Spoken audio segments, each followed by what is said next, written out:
advice I give to my current students would be to be curious in your career endeavors.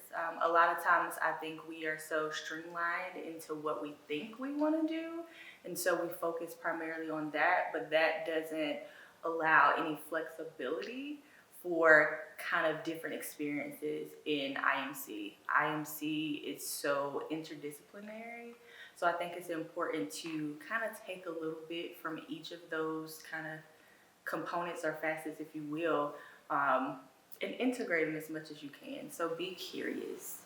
Yeah.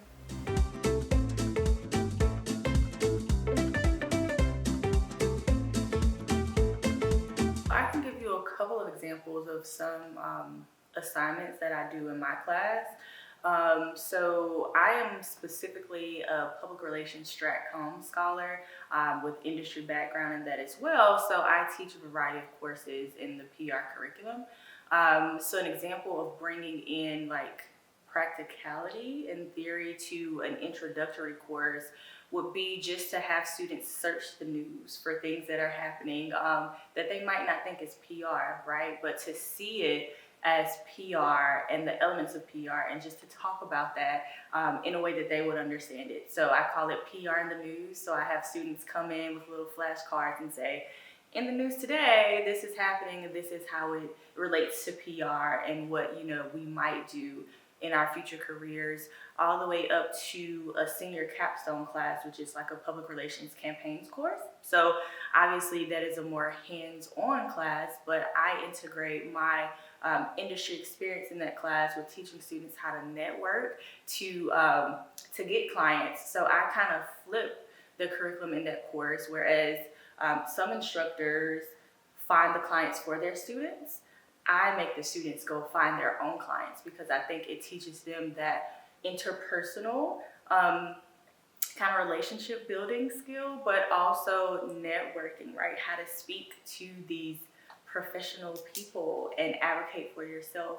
Also, even in graduate school, right? I teach graduate students in strat-com, and so a lot of my research focuses on the intersection of social movements and public relations campaigns as relates to visual communication and textual messaging. So I kind of break down social movements, some of the current social movements that are happening in the world today.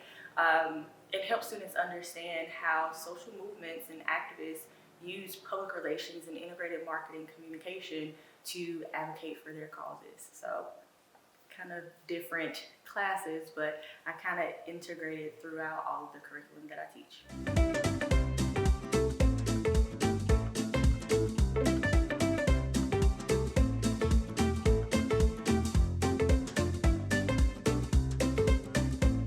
I wouldn't be a professor in general or in this kind of industry without the mentorship and networking capabilities or relationships that I've built with women in the industry.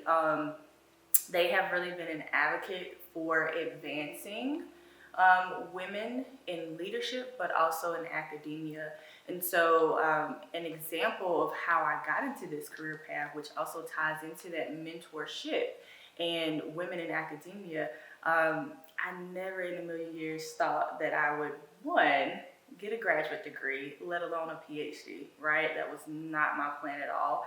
Or two, teach. Like, never in a million years would I have thought that was in the cards for me. But how it happened, in graduate school, I had a professor, and I was never the student to speak out in class, right? Extremely smart, but I'll let my work speak for itself, right? I don't need to raise my hand and talk. I don't need to sit in the front, right? But I had a professor who recognized something in me, my ability to take these complex concepts and really make it real world and applicable and easy to understand. So she thought that I would be a good professor, right? Unbeknownst to me, she submitted my resume to a teaching job, right? Never knew about it until I received an email about an interview and an open position.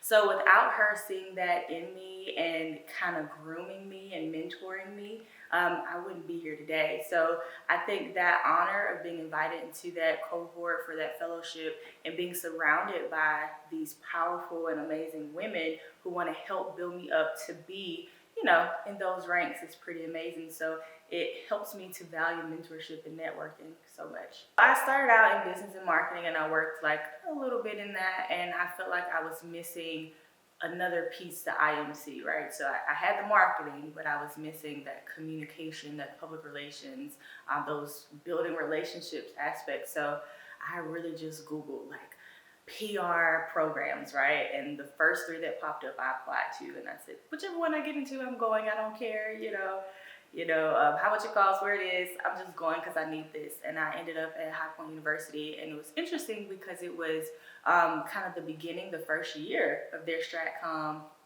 master's program. So that was kind of great, being one of the first people to cycle through that program. Actually ended up being the first person of color to graduate from that master's program. And so that was, a great achievement for me.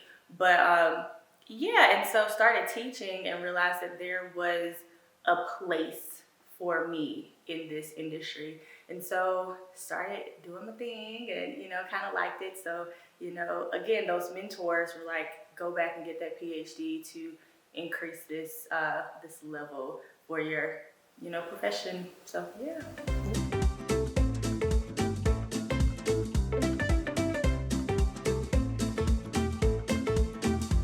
So this is my first year there, and I'm super excited because I'm from South Carolina, so it's kind of like a welcoming home kind of, thing. So it's great. But I think I find rewarding having a place to bring in real world experience, but also my research interests, because I do research social justice, I do research advocacy and activism. So having a space, where I can freely integrate my research into the classroom, teach my students about it, but also to be visible, right? Because a lot of my students of color don't see a space for them in the industry, in academia. So I think just being a professor in general is very rewarding to be the person, right, or be one of the people who can show students, someone who looks like you is in this position. I have worked in this industry, like you could do it too. There's a space for you, a place and a space for you. So I think that's rewarding to amplify the visibility of people of color in the industry.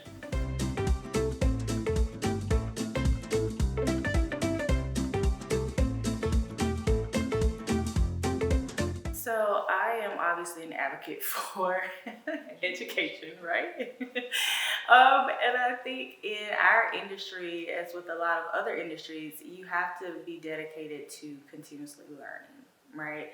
I think in undergrad, we become generalists because we learn a lot of different things.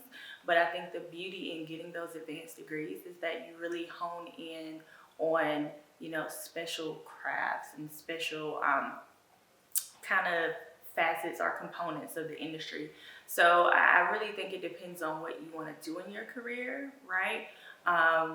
But also, I don't know what really interests you, right? So, PhDs aren't for everybody. If you don't want to, do research, go into academia, that might not be for you. But if you do want to, I would say maybe climb up the ranks, maybe in management, get more specialized and hone in on a specific craft, then I would definitely advocate for advanced degrees.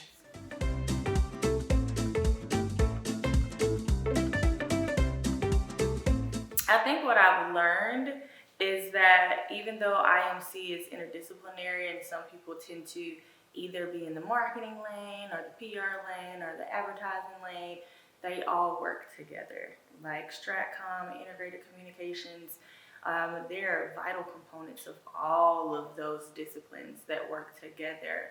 And so I think that is the biggest lesson that I've learned, is to take from all of these kind of components and learn how they work together instead of viewing them as individual departments, so to speak. So I think that was one of the biggest lessons that I've learned.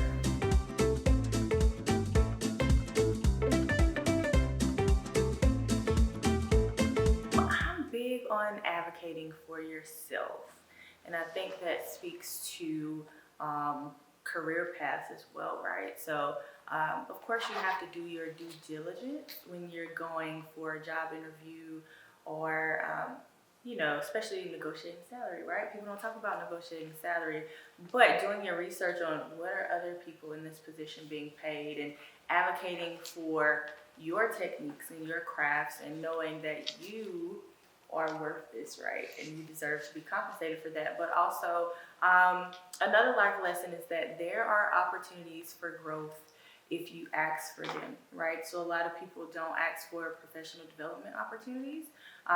Seek those, right? So an example, I worked for a small university, very, very small, and I was asked to be over redesigning the website. Well, instead of hiring an outside company to redesign the website, I wanted those skills myself. So I asked, right, can I take these courses at the local community college so I can put these skills in my back pocket, right? And now I know how to do it. So I think that's another life lesson, learning how to negotiate these opportunities and find these opportunities that may not be right up front in your face.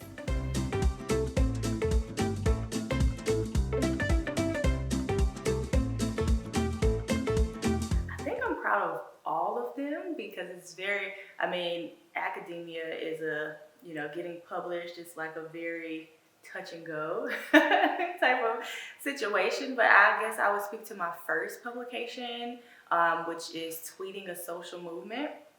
And it looks at how Black Lives Matter use Twitter to share information, to promote action, and to build community. So I think that was kind of one of the articles for me that situated me in the conversation of public relations as it relates to activism, right? Because there was not much of a connection between those two kind of disciplines.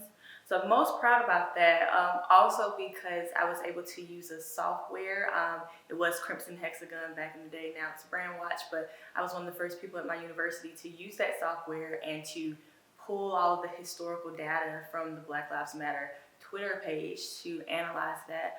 And some of the findings showed that followers of the social movement liked messages that promoted building that community. They wanted to see that relational aspect of how this movement is, working to establish this community, instead of just saying, fight for this cause, or, do X, Y, and Z, or buy this t-shirt, or donate here. They actually wanted that community aspect. So that was one of the findings. Yeah.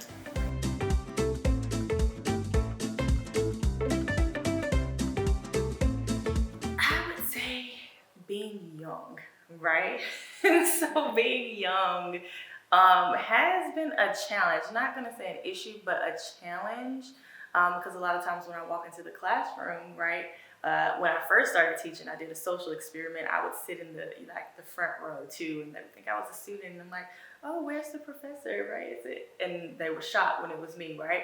And that's how I get all the time when I tell people I've been teaching for this amount of years. So I think it's been a challenge as it relates to what is your expertise, right? Are you old enough or more experienced to talk about these things in the classroom, but also in your research?